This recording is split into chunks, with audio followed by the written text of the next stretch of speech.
Hey guys, how are we doing? So we're back on another Swagkage discussion video, and I think this is quite interesting because this is a character we didn't really get to see much of within the show, but his circumstances and characters he's involved with would imply that he was at the time a very strong character, in my personal opinion anyway. He was stronger than the Sound 4 because they were obviously, scared of him. He had his bone thing, which was a what's the word for it? Where it's your own technique. Anyway, impressive technique. And Orochimaru obviously wanted to use him as his next vessel, and for Orochimaru to want to use him as his vessel implies, to me anyway, that he was a bit of a big deal. He was quite strong. It's just unfortunate that he was actually dying from some sort of disease, and that is why Orochimaru changed his mind to have Sasuke. So, yeah, but then obviously Sasuke didn't arrive in time and he had to use someone else. Let's not go too much into this. So this is going to be interesting because we only have the Rock Lee fight and the Naruto fight to base anything on, really. So it'll be interesting to see how Swagkage goes about this. So this is how strong is Kimimaro, and I apologise if I was completely wrong in everything I just talked about.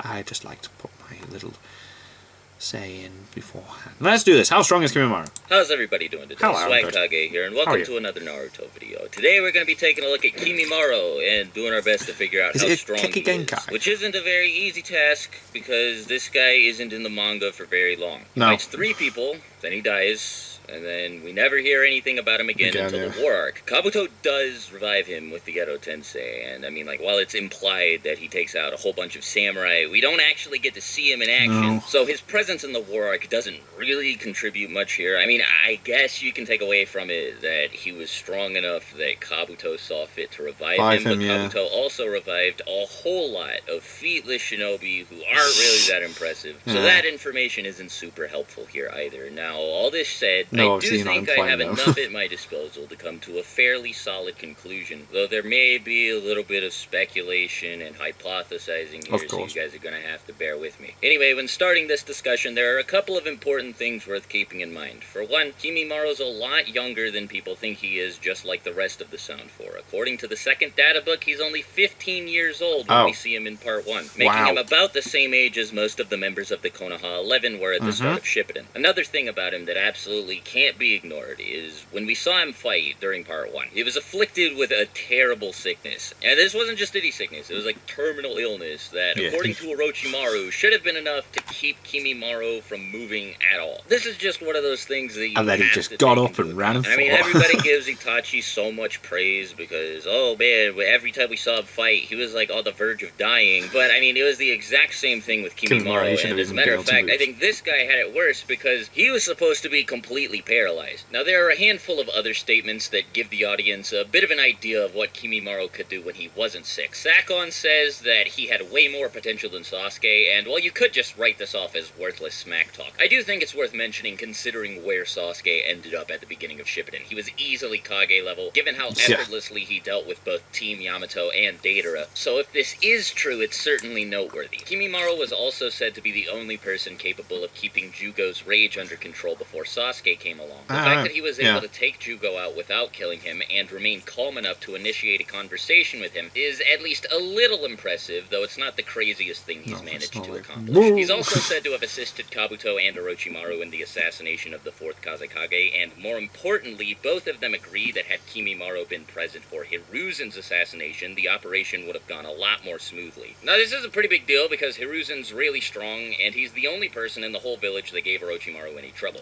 Obviously, the implication here is that Kimimaro would have been able to stop Hiruzen from sealing Orochimaru's arms using the Shinigami. And I mean, I guess that's not, like, super crazy because the 2 of them were just standing completely still after the Reaper got summoned. But Orochimaru and Kabuto shared confidence in the idea that Kimimaro would survive an encounter with Hiruzen in the first place speaks volumes about the potential that he had when he was healthy. Finally, and I mean, this goes without saying, but it's stated that he's stronger than all of the other members of the Sound 5. In the anime, there's even a filler scene where he, in base, beats up all of them at once after they've transformed into Curse Stage 2. And that's not super important because it's not in the manga. But if you do want to take this into consideration, it's a pretty interesting feat because, as we all know, the Sound 4, when working together, were able to take out 2 of the 4th Hokage's guards, who were obviously Jonin rank, though I'm gonna have to put a couple asterisks next to all of that. First of all, these Jonin were coming back home from a mission when they encountered the Sound 4, and say that they were out of chakra when the fight began, obviously putting them at a massive disadvantage. Plus, Kimimaro clearly fought much younger and by extension weaker versions of the Sound 4, so it's not like he's able to casually deal with multiple Jonin at once in base or anything that ridiculous, but this is still a really impressive accomplishment, especially considering the ease with which he dealt with the Sound 4. Now, that should do it for most major statements regarding his abilities, but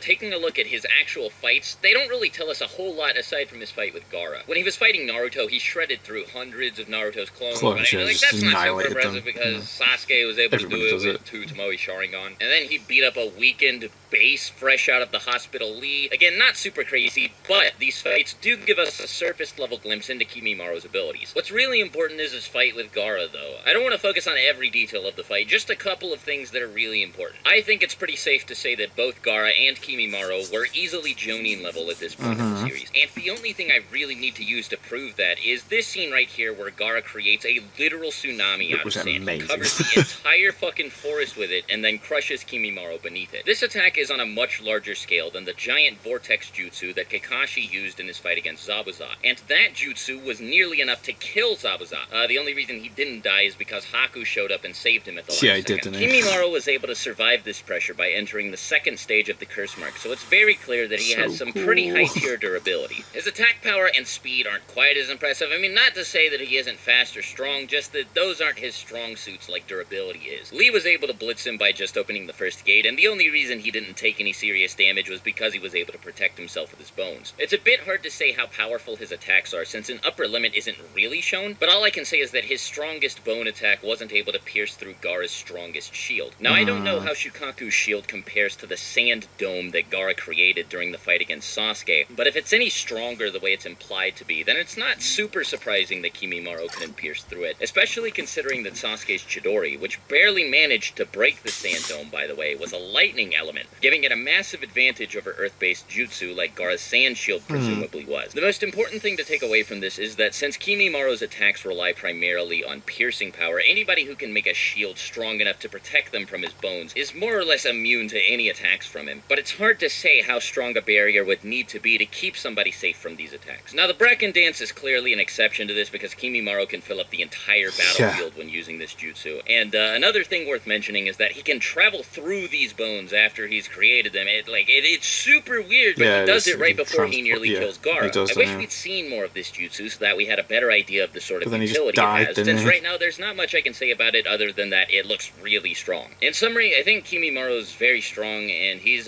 pretty interesting. His strengths clearly lie in close quarters combat. That's obviously where he does best. I mean, he has a handful of ways to use his bones from a range, like he can shoot them out of his fingertips as projectiles, and then he can also use the Bracken Dance to move all around the battlefield to deal with long-range fighters, but for the most part, he's at his most comfortable when fighting in melee. Also, despite his clear disadvantage against opponents who specialize in fighting at long range, he's definitely able to deal with them as seen in the fight with Gaara. I mean, he practically won that fight. The only reason he quote-unquote lost is because his illness killed him before he could deal the killing blow. So as long as his opponent isn't able to overcome his absurdly strong defenses, which includes the ability to regenerate his skin and bones, by the way, there's not much for him to worry about. Overall, I'd say he's low to mid Jonin level. I've seen a lot of people say, he'd never be able to do anything against Guy or Kakashi, and there are exceptions. Kakashi became Hokage, and Guy was fighting Six Paths Madara. But I think Kimimaro would easily give somebody like Asuma or Baki a lot of trouble. Anyway, let me know what you think about both Kimimaro and this video in the comments below. If you have any video suggestions, make sure to let me know. Have a great rest of the day, and until next time, talk to you later. Swagkage out. Bye. There we go. I like it. Like, I'm liking these discussion videos on, like, first Naruto, volumes 1 to 27.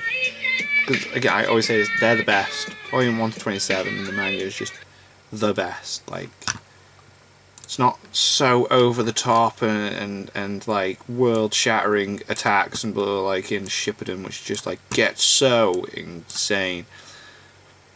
More grounded and kind of like higher stakes when you're fighting characters. I think that's why I like Hunter x Hunter so much, because like your main character is not just stomping everyone, and your villains are just stomping everyone. And I think that's why Volume 1 to 27 of Naruto is so entertaining, because it's just like, it's never definite who's going to completely overpower the opponent.